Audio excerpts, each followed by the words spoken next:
Bigang-biga na sa mga problemang di masolusyonan agad. Parang wala nang bukas. Pwede bang umiwas? Hinahanap ang sarili, ngunit di nakakayanan sa ligaw na dinadaanan ko.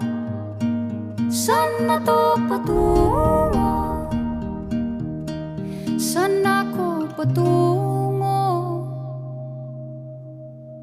Dahan-dahan nating simulan muli ang paghakbang. Dahan-dahang tumingin sa salamin.